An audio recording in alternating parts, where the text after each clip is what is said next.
नमस्कार दर्शकों, साहित्य मन में आप सभी का स्वागत है। आज मैं आपके समक्ष एक बार फिर उपस्थित हूँ। आज मैं आपके लिए फिर से लेकर आई हूँ ओम प्रकाश वाल्मीकि जी की आत्मकथा, जिसका शीर्षक है झूठन। इस आत्मकथा को जारी रखते हुए हम आज इसका भाग 3 का वाचन पूर्ण करेंगे।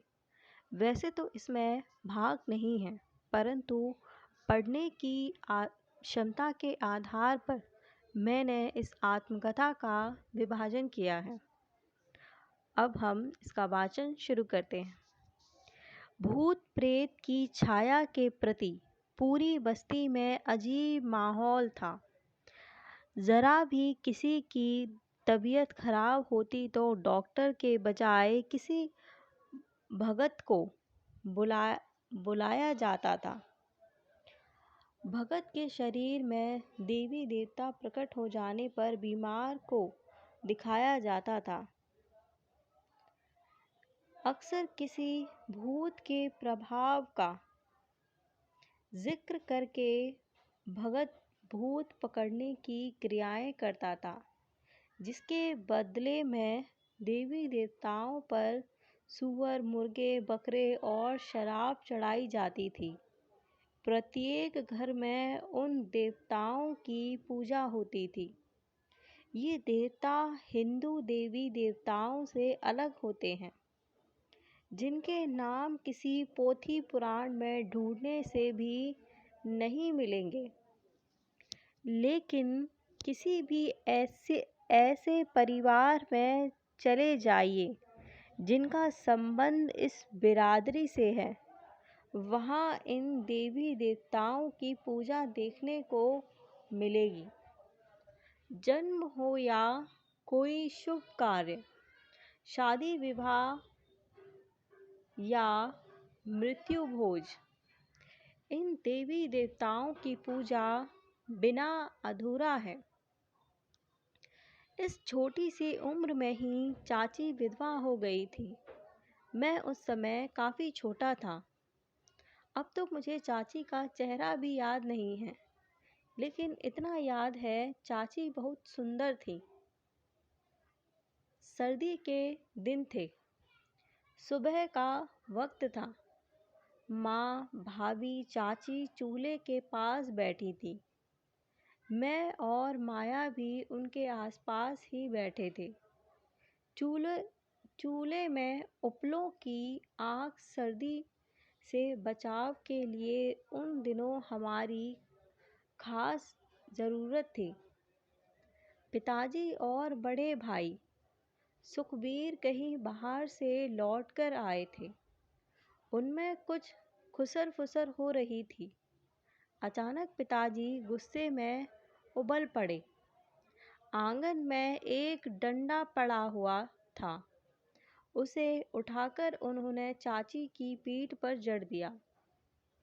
इस अचानक प्रहार से चाची दोहरी हो गई थी। उसके मुंह से भयानक चीख निकली थी। वह माँ से लिपट गई थी। मुझे बचा लो, चिल्ला रही थी। पिताजी का चेहरा गुस्से में तमतमा रहा था। बड़े भाई सुखबीर ने उनके हाथ से डंडा छीन लिया था। पिताजी को खींचकर बाहर ले गए थे। हो हल्ला सुनकर अड़ोस पड़ोस की औरतें छतों और दीवारों से उचक उचक कर झांकने लगी थी। सोचने समझने लायक मेरी उम्र उस समय नहीं थी, लेकिन ऐसा कुछ ज़रूर हुआ था जिसने पूरे परिवार को हिला दिया था। उसी दिन चाची को उनके मायके भेज दिया गया था। चाची को बसेड़े तक छोड़ने पिताजी खुद गए थे। चाची बसेड़े की ही रहने वाली थी, इसीलिए उसे सब बसेड़ो कहते थे। उसके बाद हमारे घर में चाची की चर्चा तक पर प्रतिबंध लग गया था। जो कुछ घटा उसने मेरे मन में एक दहशत बैठा दी थी। अपने चचेरे भाई बहनों से प्यार करने वाले पिताजी की क्रूर छवि मेरे मन में बैठ गई थी। कुछ दिन बाद ही माँ ने श्यामलाल चाचा के लिए रिश्ता पक्का कर दिया था। मेरे ननिहाल खजूरी जिला सहारनपुर के आसपास गराहू गांव के गांव है।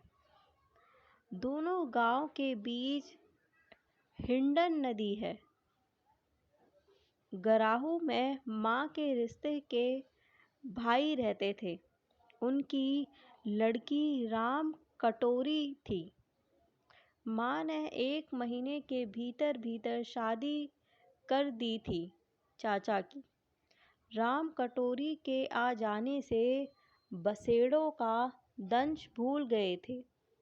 श्यामलाल चाचा भी अब दिन रात काम में लगा रहता था। इसी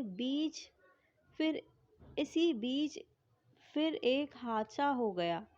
अचानक श्यामलाल चाचा कहीं गायब हो गए थे। बहुत ढूंढने पर भी नहीं मिले थे। माँ ने राम कटोरी से बहुत पूछताछ की थी। कुछ तो कह के गया होगा, लेकिन राम कटोरी के पास कोई उत्तर नहीं था। कई महीने बाद श्यामलाल चाचा अचानक आ गए थे।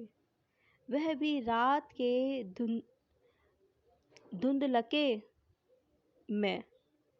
आते ही सोहलड़ चाचा पर चाकू से हमला किया था। सोहलड़ चाचा तो हमले से बच गए थे, लेकिन पिताजी ने श्यामलाल चाचा को दबोच लिया था और उनके हाथ पांव रस्सी से बांध दिए थे। राम कटोरी माँ के पास दुबककर बैठी थी। वह बेहद डरी हुई थी। चाचा जमीन पर बंधा हुआ पड़ा था। चाचा माँ को पुकार रही थी।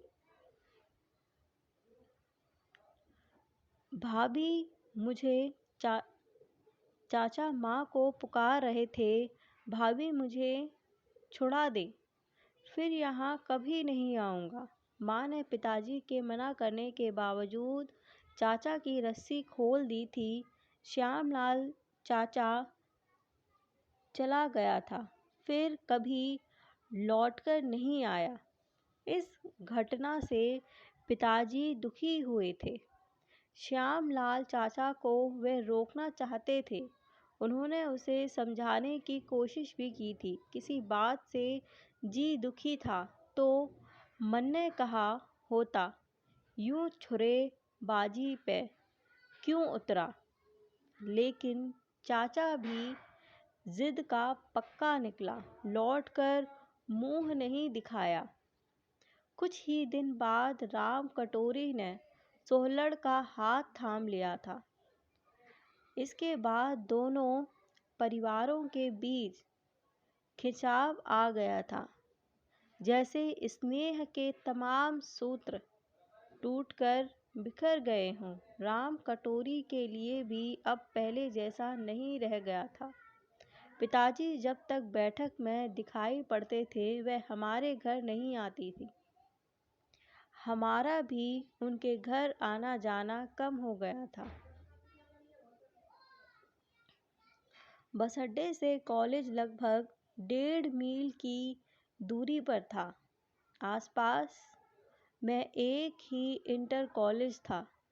बरला के अलावा फलौदा, मांडला, बेसानी, खाई खेरी, बसेड़ा, ताजपुर, छपार, नगला, कुतुबपुर आदि गांव के लड़के इसी कॉलेज में आते थे। लड़कियों की संख्या 5-6 से ज़्यादा नहीं थी। वे भी संपन्न परिवारों से थी। 1-2 लड़कियां अध्यापकों की थी। लड़कों में भी अधिक संख्या त्यागियों की थी। दलित परिवारों से इक्का दुक्का ही पढ़ने आते थे। बाबूराम त्यागी बरला के ही रहने वाले थे। एक अच्छे शिक्षक थे। उनका स्नेह और मार्गदर्शन मुझे कई बार मिला। अक्सर वाद विवाद में हिस्सा लेने के लिए प्रेरित करते थे। वे हमें हिंदी पढ़ाते थे। मेरी भाषा में उन्होंने कई सुधार किए थे। उन दिनों भाषा में जो रुचि विकसित हुई, उसका श्रेय बाबूराम जी को जाता है। वे मेरे प्रेरणा स्रोत रहे थे उन दिनों। सन 1962 के जुलाई अगस्त की बात है। मैं 8वीं कक्षा में पहुंच चुका था। 7वीं कक्षा अच्छे अंकों से पास की थी। पूरी कक्षा के 4 अच्छे विद्यार्थियों में मैं भी एक था। एक दिन मैं घर से स्कूल जाने के लिए कुछ जल्दी ही निकल पड़ा था। घर में कोई घड़ी तो थी नहीं। अंदाज से ही निकलते थे। पक्की सड़क पर स्कूल जाने वाला शायद उस समय मैं अकेला था। मेरे पीछे पीछे सूरजभान तगा का बेटा ब्रजेश आ रहा था। मुझसे उम्र में काफ़ी बड़ा था। उसके कंधे पर एक लंबी सी लाठी थी। शायद खेत पर जा रहा था। मुझे देखते ही उसने कुछ बड़बड़ाना शुरू किया। मैं अनसुना करके चलता रहा। कोठी अर्थात नहर विभाग का निरीक्षण भवन के पास पहुंचते ही उसने आवाज़ दी। स्कूल थोड़ी सी दूर रह गया था। अभी चूड़े के, रुक जा। मैंने मुड़कर उसकी ओर देखा। उसके चेहरे पर शैतानी झलक रही थी। मेरे करीब आकर वह बोला, चूड़े के, तेरे तो सचमुच सींग निकल आए हैं। तू तो बड़ी सेखी में रहता है। तेरी तो चाल ही बदल गई है। बिना उत्तर दिए मैं जाने लगा तो उसने आगे बढ़कर मेरा रास्ता रोक लिया। डांटते हुए बोला, सुना है तू पढ़ने में होशियार है। उसने लाठी का एक सिरा मेरे पेट में गाड़ दिया था। करके हमें भी तो दिखा तू कितना होशियार है। वह झगड़े पर उतारू था। मैं झगड़े से बचना चाहता था। मुझे चुप देखकर वह फिर गुर्राया, कितना भी पढ़ लियो, रहेगा तो चूड़ा ही। उसने मुझे लाठी से धकेलाया। मैं गिरते गिरते बचा, लेकिन मेरा झोला जमीन पर गिर पड़ा था। उसने उस झोले को लाठी में फंसाकर ऊपर उठा लिया और गोल गोल घुमाने लगा।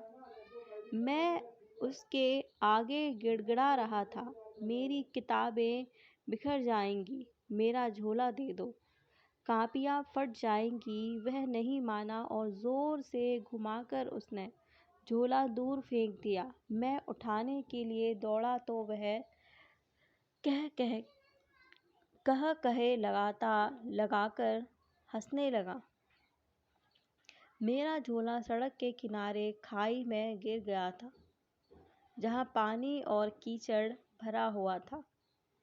झोला निकालने में मेरे कपड़े भीग गए थे, पाँव कीचड़ में सन गए थे। झोले में किताबें और कापियाँ भीग गई थीं, जिन्हें देखकर मुझे रोना आ गया था। स्कूल के नल पर मैंने हाथ पांव धोए थे। किताबें कापियाँ धूप में सुखाई थी। मेरा मन बहुत दुखी हो गया था। उस रोज़ लग रहा था जैसे पढ़ना लिखना अपने हिस्से में नहीं है। लेकिन पिताजी का चेहरा सामने आते ही उनकी बातें याद आने लगी थीं। पढ़ लिख कर जाति सुधारनी है।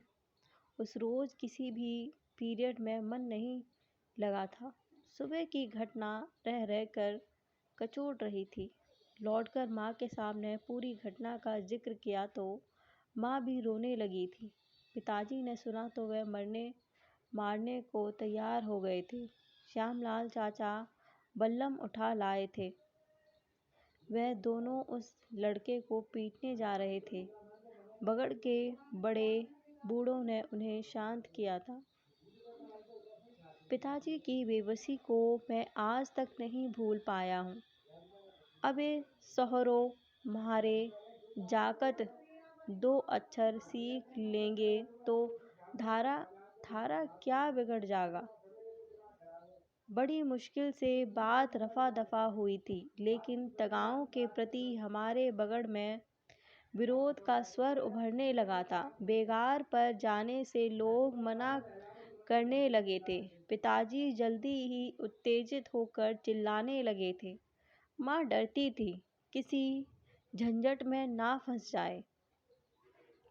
यहाँ ये भाग पूर्ण होता है। मेरा वीडियो देखने के लिए आपका धन्यवाद। मैं आपसे फिर मिलूँगी एक नया भाग लेकर इस आत्मकथा का। तब तक के लिए आप सभी का धन्यवाद और मैं आपसे विदा लेती हूँ। नमस्कार।